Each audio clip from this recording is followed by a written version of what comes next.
Hi hello welcome back to Sheetal was YouTube channel. ಯಾರೆಲ್ಲ ನನ್ನ ಚಾನಲ್ನ ಫಸ್ಟ್ ಟೈಮ್ ನೋಡ್ತಾ ಇದ್ದೀರಾ, ನನ್ನ ಚಾನಲ್ನ ಸಬ್ಸ್ಕ್ರೈಬ್ ಮಾಡ್ಕೊಳ್ಳಿ. ಹಾಗೆ ಪಕ್ಕದಲ್ಲೇ ಕಾಣ್ತಿರೋ ಬೆಲ್ ಐಕಾನ್ನ ಕ್ಲಿಕ್ ಮಾಡ್ಕೊಳ್ಳಿ. ಇವತ್ತಿನ ಡೇ ನಂದು ವರ್ಕಿಂಗ್ ಡೇ. ಆಮೇಲೆ ನಾನು ಏನೇನು ತೊಗೊಂಡು ಮನೆಗೆ ಹೋಗ್ತಾ ಇದ್ದೀನಿ, ಏನು ಮುಂದೆ ಸೆಲೆಬ್ರೇಷನ್ಸ್ ಏನಿದೆ ಎಲ್ಲ ತೋರಿಸ್ತೀನಿ ಈ ಕ್ಲಿಪ್ಪಿಂಗ್ಸಲ್ಲಿ. ಆ್ಯಂಡ್ ಇದು ಸ್ವಲ್ಪ ದೊಡ್ಡ ವೀಡಿಯೋ ಆಯಿತು ಅಂತ ಹೇಳಿಬಿಟ್ಟು ನಾನು ಸೆಲೆಬ್ರೇಷನ್ದು ಯಾವುದೂ ಇಲ್ಲಿ ಆ್ಯಡ್ ಮಾಡ್ತಿಲ್ಲ. ನಾನು ನೆಕ್ಸ್ಟ್ ಅದರದ್ದೇ ಸಪ್ರೇಟ್ ವ್ಲಾಗ್ ಹಾಕ್ತೀನಿ. ಆ್ಯಂಡ್ ಈಗ ನಾನು ವರ್ಕ್ ಮಾಡೋದಕ್ಕೆ ಹೋಗ್ತಾ ಇದ್ದೀನಿ. ನನಗೆ ಬ್ರೈಡ್ ಒಬ್ಬರೇ ಇದ್ದಿದ್ದು, ಆಮೇಲೆ ಕಾಲ್ ಮಾಡಿ ಬ್ರೈಡ್ಸ್ ಮತ್ತು ನಾನ್ ಬ್ರೈಡ್ಸ್ ಎಲ್ಲ ಇದ್ದಾರೆ ಅಂತ ಹೇಳಿಬಿಟ್ರು. ಅದಕ್ಕೆ ನಾನು ಒಬ್ಬಳೇ ಹೋದರೆ ರಿಸ್ಕ್ ಆಗುತ್ತೆ ಅಂತ ಹೇಳಿಬಿಟ್ಟು ನಾನು ಇನ್ನೊಬ್ಬರನ್ನ ಕರ್ಕೊಂಡು ಹೋದೆ ಹೇರ್ ಸ್ಟೈಲಿಗೆ. ಆ್ಯಂಡ್ ಇವರೇ ನನ್ನ ಬ್ರೈಡಲ್ ಮೇಕಪ್ ಕೇಳಿದರು. ನನಗೆ ಆಲ್ಮೋಸ್ಟು ಬ್ರೈಡಲ್ ಮೇಕಪ್ ಮುಗ್ದಿತ್ತು. ಸೊ ಕ್ಲಿಪ್ಪಿಂಗ್ಸ್ ತೊಗೊಂಬಿಡೋಣ ಅಂತ ಹೇಳಿ ನಾನು ವೀಡಿಯೋಸ್ ಮಾಡ್ಕೊತಾ ಇದ್ದೆ. ಆ್ಯಂಡ್ ಅವರು ಮನೆಗೆ ಬರೋಕ್ಕೆ ಹೇಳಿದರು. ಮದುವೆ ದೇವಸ್ಥಾನದಲ್ಲಿ ಆಗಿದ್ದರಿಂದ ರಿಸೆಪ್ಷನ್ನ ಗ್ರ್ಯಾಂಡಾಗಿ ಮಾಡ್ಕೊತಾ ಇದ್ರಂತೆ. ಸೊ ಅದಕ್ಕೆ ಅವರು ಬ್ರೈಡಲ್ ಮೇಕಪ್ನ ಕೇಳಿದರು. ಸೊ ನಾನು ಮುಗಿಸಿ ನೆಕ್ಸ್ಟ್ ನಾನ್ ಬ್ರೈಡ್ಸ್ಗೆ ಸ್ಟಾರ್ಟ್ ಮಾಡಿದೆ. ಇವ್ರ ಕಂಪ್ಲೀಟ್ ಮೇಕಪ್ ಹೇಗಿದೆ ಲುಕ್ಕು ಅಂತ ಕಮೆಂಟ್ ಬಾಕ್ಸಲ್ಲಿ ಕಮೆಂಟ್ ಮಾಡಿ. ನಿಮಗೂ ಎನ್ಕ್ವೈರೀಸ್ ಏನಾದರೂ ಇದ್ದರೆ ನಾನು ನನ್ನ ಇನ್ಸ್ಟಾ ID ಮೆನ್ಷನ್ ಮಾಡಿರ್ತೀನಿ, ನನಗೆ DM ಮಾಡಿ, ನಾನು ನಿಮಗೆ ಡೀಟೇಲ್ಸ್ ಕೊಡ್ತೀನಿ. ಆ್ಯಂಡ್ ನೆಕ್ಸ್ಟ್ ನನ್ನ ನಾನ್ ಬ್ರೈಡ್ಸ್ದೆಲ್ಲ ಇದೆ. ಇವರು ಕಝಿನ್ನು ಆ್ಯಂಡ್ ಅಕ್ಕ ಅವ್ರ ಅತ್ತಿಗೆ ಎಲ್ಲರದ್ದು ಮೇಕಪ್ ಇತ್ತು. ಸೊ ಅದೆಲ್ಲ ಮುಗಿಸ್ದೆ ನಾನು. ನೆಕ್ಸ್ಟ್ ವೀಡಿಯೋಸ್ ಹಾಕ್ತೀನಿ ನೋಡಿ ಅವ್ರದ್ದೆಲ್ಲ.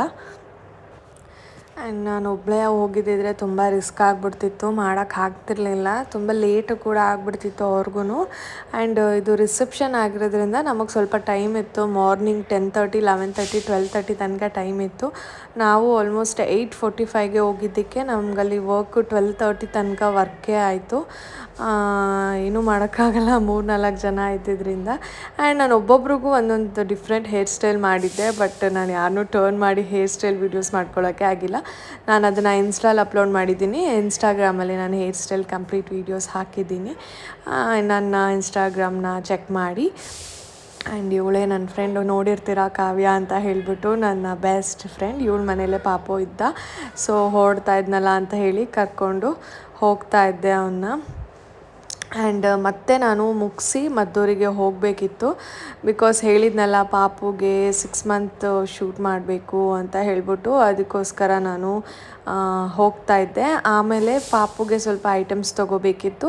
ಆಮೇಲೆ ಇನ್ನೊಂದು ಏನಪ್ಪ ವಿಷಯ ಹೇಳಬೇಕು ಅಂತಿದ್ದೆ ಅಂತಂದರೆ, ನಾನು ನಮ್ಮ ಅಕ್ಕನ ಪಾಪದ್ದು ಬರ್ಡೇ, ಅವಳದು ಫಸ್ಟ್ ಇಯರು ಕೂಡ ನಾವು ಚುಂಚನಗಿರಿಯಲ್ಲಿ ಮಾಡಿದ್ವಿ. ಅದಕ್ಕೂ ನಾವು ಡೆಕೋರೇಷನ್ ಮಾಡ್ಸೋಕ್ಕೆ ಆಗಿರಲಿಲ್ಲ.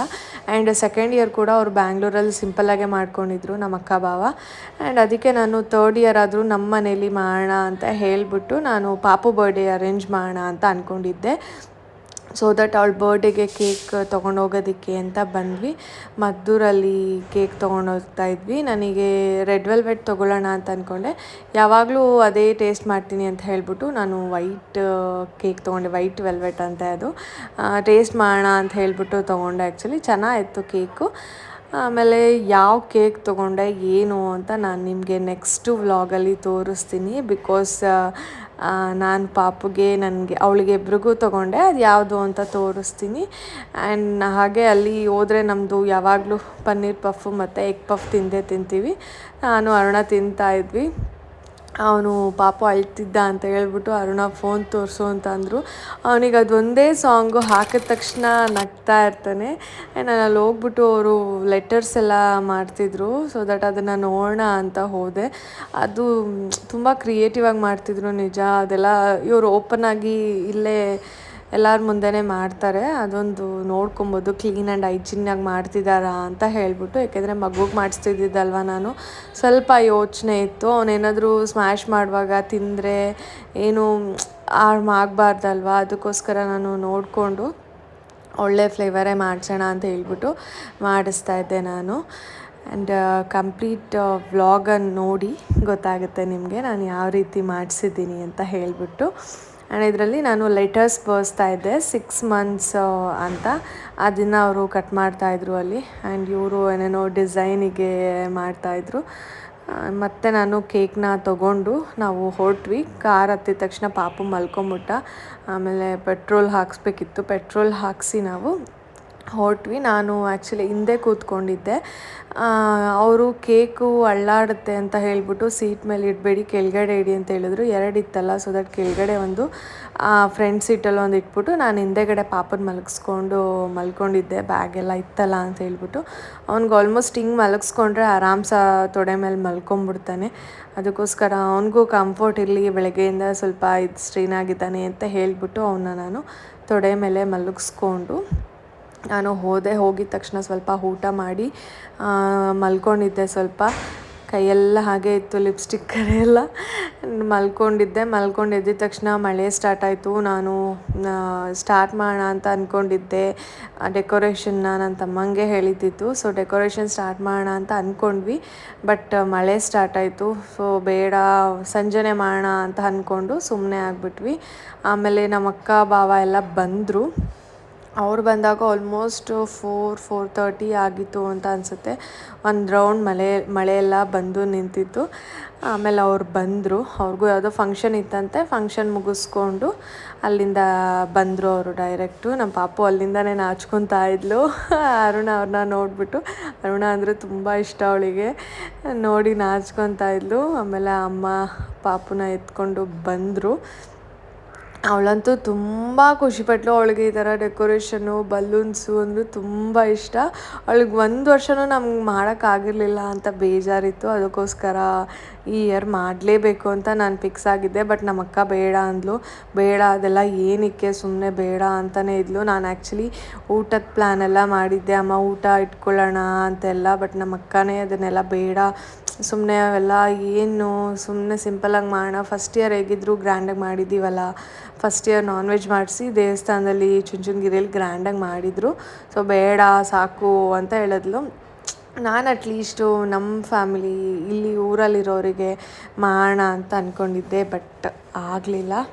ಅವಳು ಬಂದು ನೋಡಿದ ತಕ್ಷಣ ಫುಲ್ಲು ಖುಷಿ ಆಗಿಬಿಟ್ಲು. ಬಟ್ ನಾವು ಇನ್ನೂ ಸ್ಟಾರ್ಟ್ ಮಾಡಿರಲಿಲ್ಲ. ಜಸ್ಟು ಫ್ರೇಮ್ ಹಾಕಿ ನಾವು ಬಲೂನ್ ಪಂಪ್ ಮಾಡ್ತಾಯಿದ್ವಿ. ಅದನ್ನು ನೋಡೇ ಅವಳು ಫುಲ್ಲು ಖುಷಿ ಆಗಿಬಿಟ್ಲು. ಆ್ಯಂಡ್ ನಾನು ಪಾಪುಗೆ 6 ಅನ್ನೋದು ಬಲೂನ್ನ ಮರೆತು ಬಂದುಬಿಟ್ಟಿದ್ದೆ ಮದ್ದೂರಿಂದ. ಸೊ ಅದಕ್ಕೆ ಆಲ್ಟರ್ನೇಟಿವ್ ಆಗಿ ಏನು ಮಾಡ್ಬೋದು ಅಂತ ಯೋಚನೆ ಮಾಡ್ತಾಯಿದ್ದೆ. ಆಮೇಲೆ ಅರುಣ ನೋಡು ಈ ಥರ ಮಾಡ್ಬೋದು ಇದು ರಟ್ಟಲ್ಲಿ ಅಂತ ಹೇಳಿದ್ರು.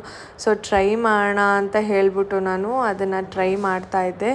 ಬಟ್ ನನಗೆ ಅಷ್ಟು ಇಷ್ಟ ಆಗಲಿಲ್ಲ. ಆಮೇಲೆ ಮೇಲ್ಗಡೆ ಅದಕ್ಕೆ ಅಂಟಿಸೋದಕ್ಕೆಲ್ಲ ನಾನು ಶೀಟ್ಸು, ಫೆವಿಕಾಲ್ ಎಲ್ಲ ತಂದೆ. ಬಟ್ ನನಗೇನೋ ಅಷ್ಟೊಂದು ಇಷ್ಟ ಆಗಲಿಲ್ಲ ಅದು. ನಾನು ಅದೊಂದು ಮರ್ತುಬಿಟ್ಟು ಬಂದೆ ಅಂತ ತುಂಬ ಬೇಜಾರಾಯಿತು. ನನಗೆ ಅಲ್ಲಿ ಸರೌಂಡಿಂಗಲ್ಲಿ ನನಗೆ 6 ಅನ್ನೋದು ಎಲ್ಲೂ ಸಿಗಲಿಲ್ಲ. ಸೊ ಇನ್ನೇನು ಮಾಡೋಕ್ಕಾಗಲ್ಲ ಅಂತ ಸುಮ್ಮನೆ ಆದೆ. ಜಸ್ಟ್ ಹಂಗೆ ಫೋಟೋಸ್ ಹಾಕೋಣ ಅಂತ ಹೇಳ್ಬಿಟ್ಟು ನಾನು ಅವನಿಗೆ 6 ಮಂತದ್ದು ನಾರ್ಮಲಾಗಿ ಶೂಟ್ ಮಾಡ್ಕೊಂಬಿಡೋಣ, ಆಚೆ ಹೋಗಿ ಮೇಕಪ್ ಅಂತ ಹೇಳಿ ಮೇಕಪ್ ಅನ್ನೋದೇ ಬರುತ್ತೆ.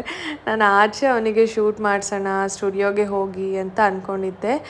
ಬಟ್ ಬೇಡ, ಮಾಡಿಬಿಡು ಅಂತ ಹೇಳಿದ್ರು ಅರುಣ. ಅದೊಂದು ನೆನಪಿರುತ್ತೆ, 6 ಮಂತ್ಸಿಗೆ ಒಂದು ಕೇಕ್ ಕಟ್ ಮಾಡಿಸ್ಬಿಡೋಣ, ಅವನಿಗೆ ನೆನಪಿರುತ್ತೆ ಅಂತ ಹೇಳಿದ್ರು. ಅದಕ್ಕೋಸ್ಕರ ಕೇಕ್ ಅವನಿಗೂ ಕೂಡ ತೊಗೊಂಬಂದೆ. ಕೇಕ್ ತಂದಮೇಲೆ ನನಗೆ ಇನ್ನೂ ಐಡಿಯಾಸು ಇದಾಗೋಯಿತು. ಹೆಂಗೆ ಅವನ್ನ ಕೇಕ್ ಸ್ಮ್ಯಾಶ್ ಮಾಡಿಸೋದು, ಕೂರ್ಸೋಕ್ಕಾಗಲ್ಲ ಅವನ್ನ, ಹಾಗೆ ಹೀಗೆ. ಕೊನೆಗೆ ಫೈನಲಾಗಿ ಏನೋ ಒಂದು ಮಾಡಿದ್ವಿ. ಅದನ್ನು ನಾನು ನಿಮಗೆ ನೆಕ್ಸ್ಟ್ ವ್ಲಾಗಲ್ಲಿ ಹಾಕ್ತೀನಿ. ಯಾವ ಥರ ನಾನು ಅವನಿಗೆ ಡೆಕೋರೇಷನ್ ಮಾಡಿದೆ, ಅವನಿಗೆ ಹೇಗೆ ನಾನು ಕೂರಿಸಿದ್ದೆ, ಅವನದು ಕೇಕ್ ಹೇಗಿತ್ತು ಅಂತೆಲ್ಲ ನಾನು ನೆಕ್ಸ್ಟ್ ವ್ಲಾಗಲ್ಲಿ ಹಾಕ್ತೀನಿ. ಬಿಕಾಸ್ ಇದು ದೊಡ್ಡ ವ್ಲಾಗ್ ಆಗಿರೋದ್ರಿಂದ ಸುಮ್ಮನೆ ಡ್ರ್ಯಾಗ್ ಆಗಿಬಿಡುತ್ತೆ ಅಂಥೇಳಿ ನಾನು ಇದಕ್ಕೆ 2 ಕಲರು ಮಾಡೋಣ ಅಂತ ಅಂದ್ಕೊಂಡೆ. ಬಟ್ ನನಗೇನು ಒಂದೇ ಕಲರಲ್ಲಿ ಮಾಡಿದ್ರೆ ಚೆನ್ನಾಗಿರುತ್ತೆ ಅಂತ ಅನಿಸ್ತು. ಅವಳದು ಪಿಂಕ್ ಮತ್ತು ವೈಟ್ ಡ್ರೆಸ್ ಆಗಿರೋದ್ರಿಂದ ಪಿಂಕ್ ವೈಟ್ ನಾರ್ಮಲಾಗಿ ಡ್ರೆಸ್ ಕಲರೇ ಮಾಡಿಬಿಟ್ರೆ ತುಂಬ ಆಕ್ವರ್ಡಾಗಿ ಕಾಣಿಸುತ್ತೆ, ಬೇಡ ಅಂತ ಹೇಳಿಬಿಟ್ಟು ನಾನು ಈ ಕಲರಲ್ಲಿ ಮಾಡೋಣ ಅಂತ ಅಂದ್ಕೊಂಡೆ. ಅದು ನನ್ನ ತಮ್ಮನೇ ಇವೆಂಟ್ಸ್ ಮಾಡೋದು. ಅವನದು ಬೇಕಾದರೆ ನಾನು ನಿಮಗೆ ಹಾಕಿರ್ತೀನಿ ಡಿಸ್ಕ್ರಿಪ್ಷನ್ ಬಾಕ್ಸಲ್ಲಿ. ಅವನದು ಇನ್ಸ್ಟಾಗ್ರಾಮ್ ID ಮೆನ್ಷನ್ ಮಾಡಿರ್ತೀನಿ, ಚೆಕ್ ಮಾಡಿ. ಇವೆಂಟ್ಸ್ ಎಲ್ಲ ಚೆನ್ನಾಗಿ ಮಾಡ್ತಾನೆ. ಆ್ಯಂಡ್ ಮನೆಗೆ ಬಂದು ಸರ್ವಿಸ್ ಕೊಡ್ತಾನೆ, ಚೆನ್ನಾಗೂ ಕೂಡ ಮಾಡ್ತಾನೆ. ಬೇಕು ಅಂದರೆ ಕಾಂಟ್ಯಾಕ್ಟ್ ಮಾಡಿ. ಆ್ಯಂಡ್ ಆಲ್ಮೋಸ್ಟ್ ಮುಗ್ದಿತ್ತು ನಮ್ಮದು ವರ್ಕ್ ಎಲ್ಲ. ನಾನು ಸ್ವಲ್ಪ ಹೆಲ್ಪ್ ಮಾಡಿದೆ. ಆ್ಯಂಡ್ ಬ್ಯಾಕ್ಗ್ರೌಂಡು ನಾವು ವೈಟ್ ಸ್ಕ್ರೀನ್ ಹಾಕಿದ್ವಿ.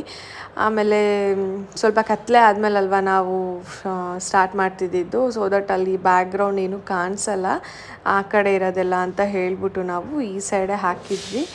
ಆ್ಯಂಡ್ ಫೈನಲ್ ಔಟ್ಲುಕ್ ತುಂಬ ಚೆನ್ನಾಗಿ ಬಂತು. ಹೇಳಬೇಕು ಅಂತಂದರೆ ಎಕ್ಸ್ಪೆಕ್ಟ್ ಮಾಡ್ಕೊಂಡಿದ್ದಕ್ಕಿಂತ ಚೆನ್ನಾಗೇ ಬಂತು.